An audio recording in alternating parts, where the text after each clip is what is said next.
మోడీ ప్రభుత్వము మూడవసారి కొలువు తీరబోతోంది. ఈ సాయంత్రము 7:15 7:15 ప్రమాణ స్వీకారం ఉంది. ఈ ప్రమాణ స్వీకారంతో పాటు దానిపైన విశ్లేషణ కూడా మీరు 7 గంటల నుంచి నా ఛానల్లోనే మీరు లైవ్ కూడా చూడొచ్చు. ప్రమాణ స్వీకారము, దానిపైన మంత్రులు, వారి నేపథ్యాలు, రాజకీయ పరిణామాలు, వీటిపైన నా విశ్లేషణ కూడా లైవ్లో ఉంటుంది. ఇప్పటి వరకు వస్తున్న సమాచారం ప్రకారం కేబినెట్ మంత్రుల పైన నిర్ణయం జరిగినట్లుగా కనబడుతోంది. ఎందుకంటే ముందు జాబితా రాష్ట్రపతి నిలయానికి పంపాలి. ఈ 7:15 ప్రమాణ స్వీకారానికి ముందు ప్రైమ్ మినిస్టర్ ఇంట్లో కాబోయే మంత్రులకు టీ పార్టీ ఉంటుంది. సో ఈ ఫైనల్ జాబితా జాతీయ మీడియాలో కథనాలుగా వస్తున్నాయి. ఇమీడియట్ గా బీజేపీ నుంచి కొందరు, మిత్రపక్షాలకు చెందిన కొందరు మంత్రులుగా ప్రమాణ స్వీకారం చేస్తారు. అయితే ఇది ఫుల్ మంత్రి మండలిగా ఉండకపోవచ్చు. తర్వాత మరి విస్తరణ కూడా ఉంటుంది. బీజేపీకి చెందిన మంత్రులతో పాటు టీడీపీ, లోక్ జనశక్తి party, Janata Dal United, Janata Dal secular, Suhail Dev భారతీయ సమాజ్, అప్నాదళ్ పార్టీ, అలాగే హిందుస్థాన్ అవామీ మోర్చా, ఇలాంటి రాష్ట్రీయ లోక్దళ్, రిపబ్లికన్ పార్టీ లాంటి భాగస్వామ్య పార్టీల నుంచి కూడా మంత్రులు ఉండబోతున్నారని మనకు చాలా ఆసక్తికరమైంది. తెలుగువారు ఇప్పటి వరకు వస్తున్న సమాచారం ప్రకారం తెలంగాణ నుంచి జి కిషన్ రెడ్డి, బండి సంజయ్ కుమార్ల పేర్లు ఫైనల్ అయినట్టుగా తెలుస్తున్నాయి.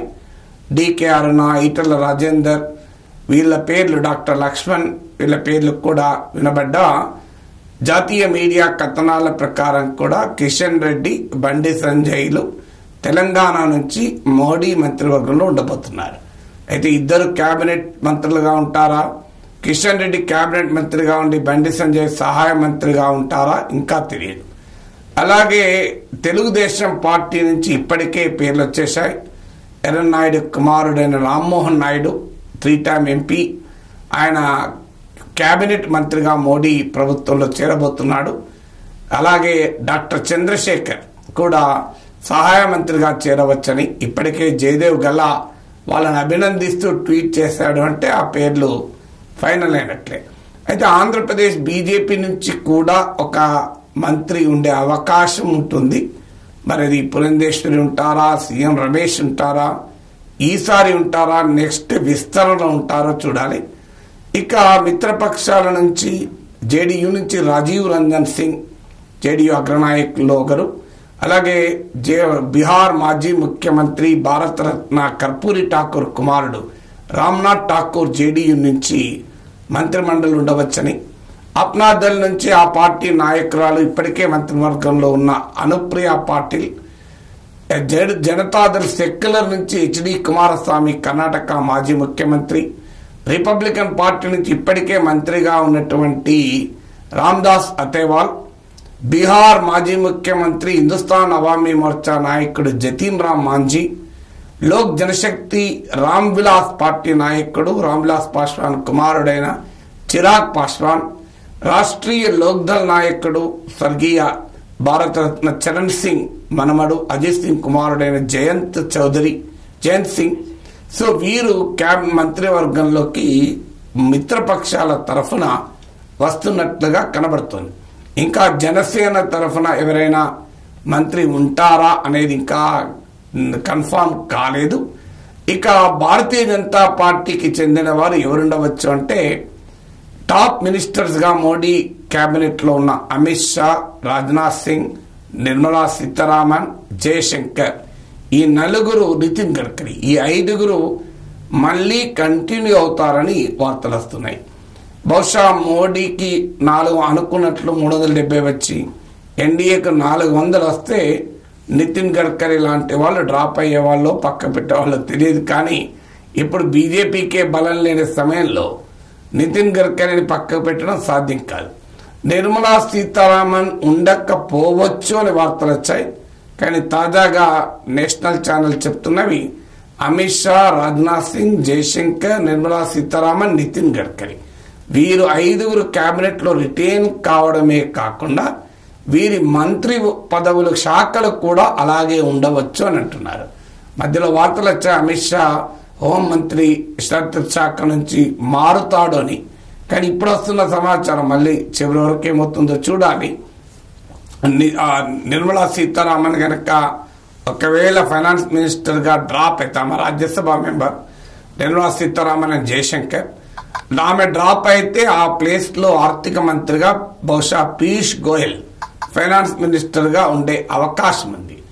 వీరే కాకుండా కొత్తగా హర్యానా మాజీ ముఖ్యమంత్రి మనోహర్ లాల్ ఖట్టర్ ఈసారి ఆయన ఇటీవల హర్యానాలో చీఫ్ మినిస్టర్ను బీజేపీ మార్చి సాహెబ్ సింగ్ సైనీని అక్కడ మినిస్టర్గా పెట్టారు. హర్యానాకు చెందిన ప్రముఖ ఓబీసీ నాయకుడు. అందువల్ల హర్యానాలో ఎన్నికలు కూడా ఉన్నాయి. అందువల్ల బహుశా అతన్ని మనోహర్ లాల్ ఖట్టర్ కూడా మంత్రివర్గంలో ఉండవచ్చు అని. ఇక అస్సాం మాజీ ముఖ్యమంత్రి సర్వానంద్ సోనోవాల్, మధ్యప్రదేశ్కు చెందిన జ్యోతిరాదిత్య సింధియా వీరు కూడా మంత్రివర్గంలో మోడీ 3.0 మోడీ 3వ మంత్రివర్గంలో ఉండటానికి అవకాశం ఉన్న నేతలుగా కనబడుతోంది.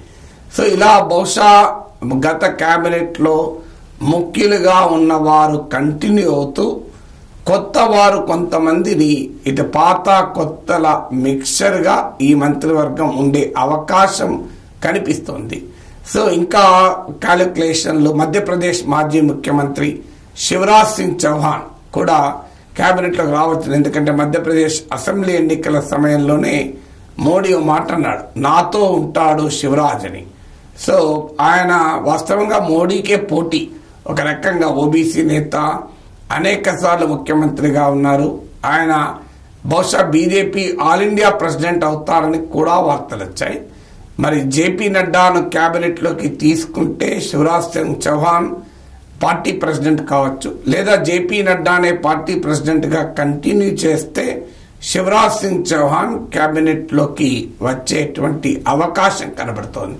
ఎందుకంటే శివరాజ్ సింగ్ చౌహాన్ మోడీకి కనుక అనుకున్నట్లు ఎన్డీఏకు 400 వస్తే నితిన్ గడ్కరీ శివరాజ్ సింగ్ చౌహాన్లను పక్కకు పెట్టేవారు. కానీ అది రాలేదు కనుక నితిన్ గడ్కరీ శివరాజ్ సింగ్ చౌహాన్లను కేబినెట్లోకి వస్తారు. అద్వానీ, జోషి ఇంటికి వెళ్ళి ఆశీర్వాదం కూడా తీసుకున్నాడు. అంటే రాజకీయాలు బలం మారుతున్న కొద్దీ, పరిస్థితులు మారుతున్న కొద్దీ మనుషులు అనివార్యంగా మారక తప్పదు కదా.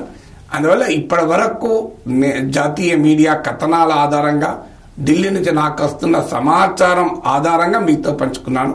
But still there may be last minute changes, చివరి నిమిషంలో కొన్ని మార్పులు ఎప్పుడు కూడా ఉండే అవకాశం ఎప్పుడు ఉంటాయి. ఎందుకంటే రాజకీయాలు చాలా డైనమిక్గా ఉంటాయి కనుక.